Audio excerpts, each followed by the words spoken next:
wala tuntuma kan en le tur chu hei kumdang a chon ka khlem lawa kan ai konte idol ta poni thaunga an background hi kan thre em lem lawa e music lampanga ni kati chu tuna hianin scholarship tum pui lampanga jam ruma e lansa an zaya chu kan en dona eng nge an technical kan en doni an thiam viau lem lovem kan thalawa chu kan en lock dona ni Samsona BKA Kim Kima te yo moi chu ava thiam melve a thiam ani hi dona guitar an vuan chat maya eng poni sen jalang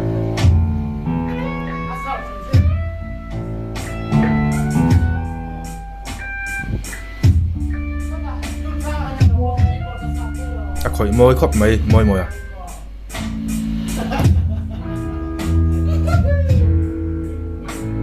Bikea Bikema anin drama changa e guitar kha moi na changa midang kan en le selang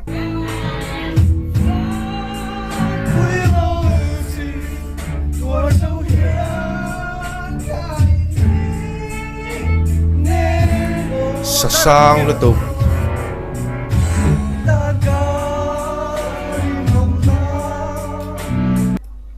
tunan sakhi pumarwata tu ma sang lui lampang mo e athon me mo la khani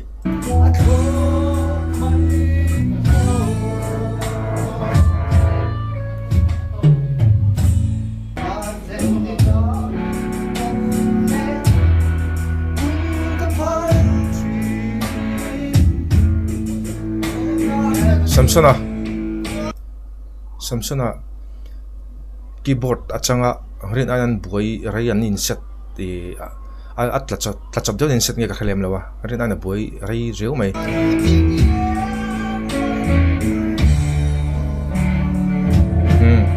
tifel thedone dikya chin me khop mai drum chang chu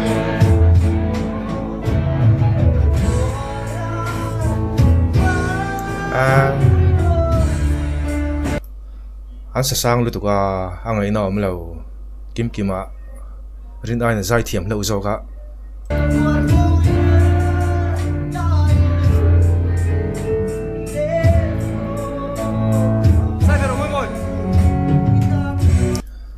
moi a zai ring thadu lo reu maya a in sum do nge guitar la a khoi moi sia e a khoi tre moi sia khoi tre ti mai teng mo aron ti moi khop mai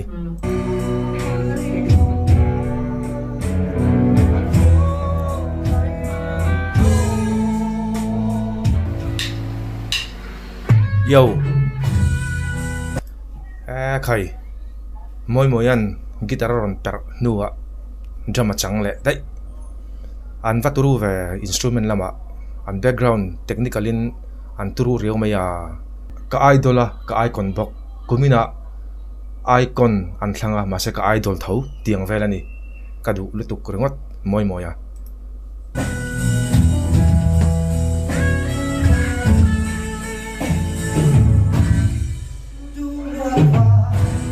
oh bikea ran khoi moi le maya kimkima zai thul tuk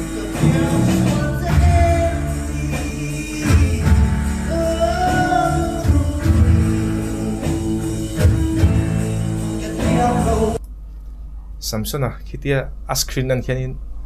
keyboard khoi atui mel kati khop mai a chen mel tuk aril ruwa a khung mel kati khop mai a mu no mani an thiam le mai rin ain kan icon ho an tru ni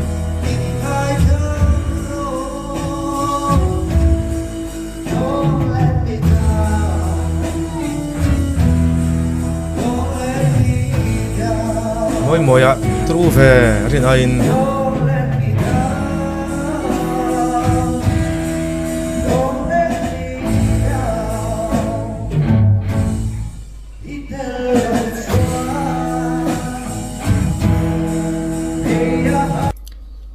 kim kim azai tra azai moya ngai thla ka nuam jam mani se jam room mani se jam room mani se ka tin chan chu pangai takya ating han recording pangai kha omlem lo mero chu ti hian live in antia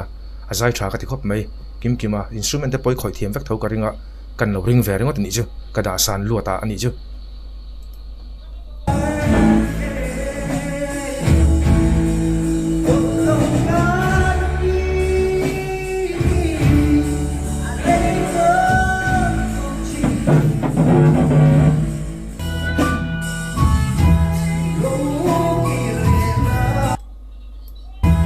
Bekim masuk kah apa makan? Bekim ki, karin ain avat zut thai via hipo hi ansang le maya rin aina azut ri amoy ngoi mai hapo kha abel tlak abel chen tlak khop mai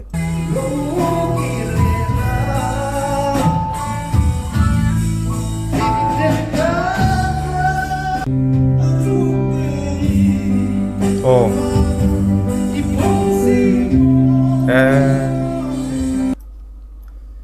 bikea kaba fak em gitara khoya a khoi masak a khoi nuwa instrument a khianin drum ma khoya avua a nuwa guitar chimi nuwa keyboard all round ve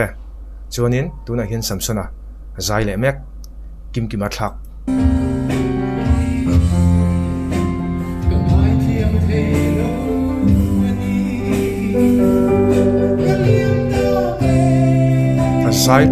azai chat le maya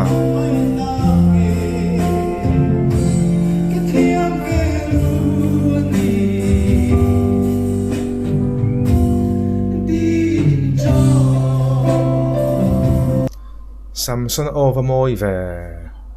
azai chat le maya Samsona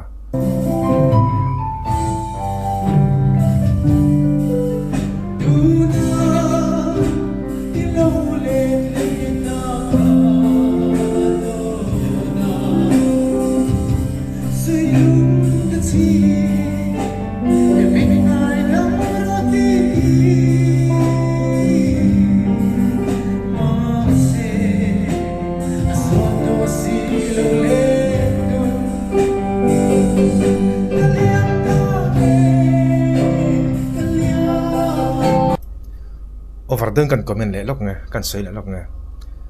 kan ai kon te ho hi idol poni ta sela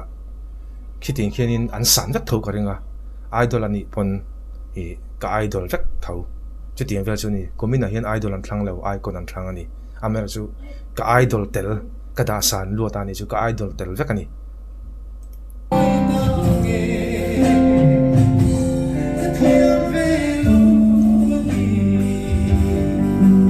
kìa bon khóc mày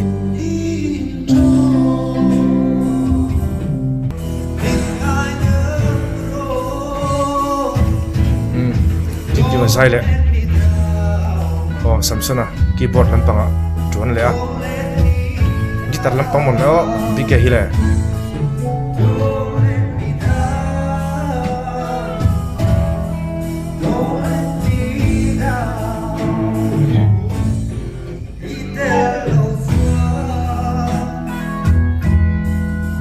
giải sầu đó này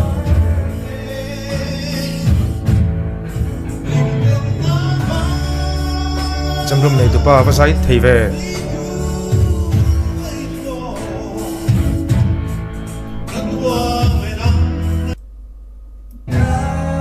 cái căn tỷ lệ lốc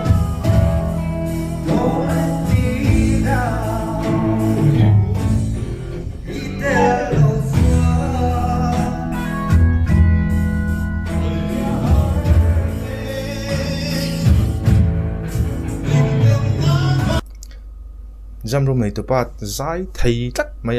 rin ai na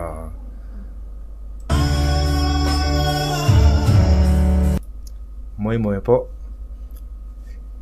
drum lampang ti thầy khóc mấy anh po ni sela kami kha kan video kan thir le thầy ni ta sela kumin kan icon te an tha an zai thiam tuna khianin technicalin belchin an dol kati tat me chanchu heting hi kala mungai lo kavoi khat mu na moi bon top rin ain instrument a thiam BK a thiam box Samson ala doi box hi lo kumina kan icon te instrument lama po sak takan ni vekani khati zong kha kan reg le thein ta sela video le peka kain mula chau doni o